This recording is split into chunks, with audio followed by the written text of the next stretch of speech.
ముఖ్యంగా ఈ రాష్ట్రంలో ఈ 1 ఇయర్లో ఆడపిల్లల మీద జరుగుతున్నటువంటి అత్యాచారాలు ఇంతవరకు స్వాతంత్రం వచ్చాక రాజకీయ చరిత్రలో, అంతకుముందు ఎక్కడో నిజాం టైంలో రజాకారుల ఉద్యమాల్లో మహిళల మీద అత్యాచారాలు దారుణంగా జరిగాయి అనేది మనం విన్నాము. బ్రిటిష్ హయాంలో అలాగే జరిగినాయి. ఎందుకంటే పోరాట వీరులను వాళ్ళు ఆ విధంగానే ఆడవాళ్ళని చేర్చేవాళ్ళు. కానీ ఈరోజు ఇది ఒక ప్రజాస్వామ్య దేశం, ప్రజాస్వామ్య పరిపాలన అనుకొని మీరు అనుకుంటున్నారు, మేమైతే అనుకోవట్లేదు. ఈవీఎంల సాయంతో వచ్చినటువంటి దరిద్ర పరిపాలన మీది ప్రభుత్వం ఇది. ఈ ప్రభుత్వంలో మీరు చేస్తుంది ఏంటంటే ఇదిగో ఇట్లాంటి అనాచారాలు. మీ పార్టీ వాళ్ళు ఏ ఏదో పని చేసినా సరే వాళ్ళకి ఏ విధమైన శిక్షలు లేవు. వాళ్ళు మహిళల్ని భయంకరంగా మరి మీ సోషల్ మీడియాలో ఇష్టం వచ్చినట్టు వాళ్ళ వ్యక్తిత్వ హననాన్ని చేస్తుంటే దానికి ఏ విధమైన శిక్షలు లేవు.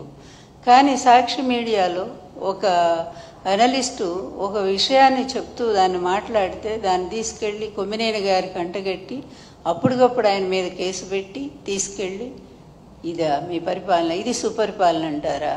మీరు నిజంగా నిజాయితీగా ఒప్పుకోండి, ఒక్క పాయింట్ అన్న నిజాయితీగా ఒప్పుకోండి అయ్యా మీ తండ్రి కొడుకులు. ఇక ఆ 3 ఆయన గురించి ఎందుకు మాట్లాడాలా? ఆ 3 ఆయన ఒక వేస్ట్ ఫెలో అనేది అర్థమైపోయింది. ఎందుకంటే ఆయన అందుకే సనాతన వేషం వేసుకొని రాష్ట్రాలన్నీ తిరుగుతున్నట్టున్నాడు ఇక్కడేం చేయలేక.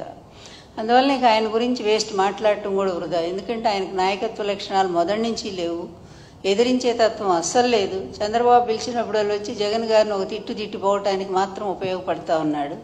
కనీసం మీ పక్కన స్థానం కూడా ఇవ్వనంత స్థితికి దిగజారిపోయాడు, అతను సంపాదించుకోలేకపోయాడు. అందువల్ల నీకు అతని గురించి ఎక్కువ మాట్లాడకూడదు. కానీ మీ ఇద్దరు కలిసి ఈరోజు రాష్ట్రాన్ని ఏ విధంగా చేస్తున్నారో ఒక్కసారి ఆలోచించండి. మీరు ఆలోచించట్ల, ప్రజలు ఆలోచిస్తున్నారు, ప్రతి క్షణం ఆలోచిస్తున్నారు. ఎందుకంటే శ్రీశ్రీ గారు అన్నట్టు మదమెక్కిన తురంగాలు అన్నట్టుగా మదం పట్టినటువంటి గుర్రాలు లేకపోతే ఏనుగులు ఇవన్నీ కూడా ఇష్టం వచ్చినట్టుగా ప్రవర్తిస్తూ ఉంటాయి. వాటికి ఉచ్చము నీచము జ్ఞానము ఏమీ తెలియదు. అవి ఎక్కడ పడితే అక్కడ ఎట్లా పడితే అట్లా పరిగెడతాయి, అన్నిటిని నాశనం చేస్తాయి. ఈరోజు రాష్ట్రాన్ని నిజంగా గుడ్ గవర్నెన్స్ అంటే జగన్ గారి టైంలో ఒక పద్ధతిగా జరిగింది. కానీ మీరు ఏ ఒక్క పాయింట్ అయినా కంపారిజన్ చేయటానికి మీరెవరు రారు.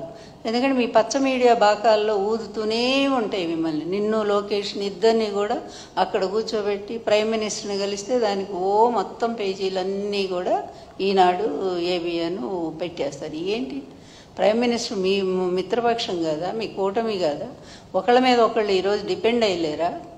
అది కూడా కలిస్తే దానికి ఒక పెద్ద అది వీరత్వమా శౌరత్వమా? ఆయన వల్ల ఇదిగో ఇన్ని వేల కోట్లు ఈ రాష్ట్రానికి మరి వస్తూ ఉన్నాయి, పరిశ్రమలు వచ్చినాయి, ప్రైమ్ మినిస్టర్ గారు యాక్సెప్ట్ చేశారు. లేదా మీ రాజధాని, మీరు అనుకునే రాజధానికి ప్రైమ్ మినిస్టర్ గారు ఇన్ని వేల కోట్లు ఇప్పిస్తున్నారు అని ఈ విధంగా అయినటువంటి వార్త అయితే నిజంగానే బాగా సాధించారని చెప్పుకోవటానికి. ఇంత సిగ్గుమాలిన మీడియా, ఇంత సిగ్గుమాలిన తండ్రి కొడుకులు, ఇంత పనికిమాలిన పరిపాలన, దీన్నంతా చూపిస్తూ ఒక 60-70 కోట్లు ఖర్చు పెట్టి దానికి ఒక గుడ్ గవర్నెన్స్ పాలన, దానికి ఒక పెద్ద పేరు. మొన్ననే కదా యోగా ఏంటో ప్రపంచం మొత్తం కూడా యోగా ఆంధ్ర రాష్ట్రం వైపు చూస్తుందంట. అంత పెద్ద గిన్నెస్ బుక్లో ఎక్కి ఆయనకు ప్రైమ్ మినిస్టర్ గారి కంటే లోకేష్ బహుమతి ఇస్తున్నాడు. అన్నీ లోకేషే బహుమతి ఇస్తున్నా అంటే ఎన్ని 600 కోట్లు ఖర్చు పెట్టారు. ఏమైంది? ఎంత రసాభాస. చిన్న పిల్లల్ని తీసుకొచ్చి వాళ్ళని పాపం గిరిజన పిల్లల్ని, వాళ్ళకి తిండి లేదు, నీళ్లు లేవు, వాళ్ళు పడుకోవటానికి ఒక సౌకర్యం లేదు. ఇదా గుడ్ గవర్నెన్స్? ఎక్కడైనా జగన్ గారి హయాంలో ఇలా జరిగినాయా? ఎప్పుడైనా స్టూడెంట్స్ని ఇబ్బంది పెట్టారా? Please subscribe .news.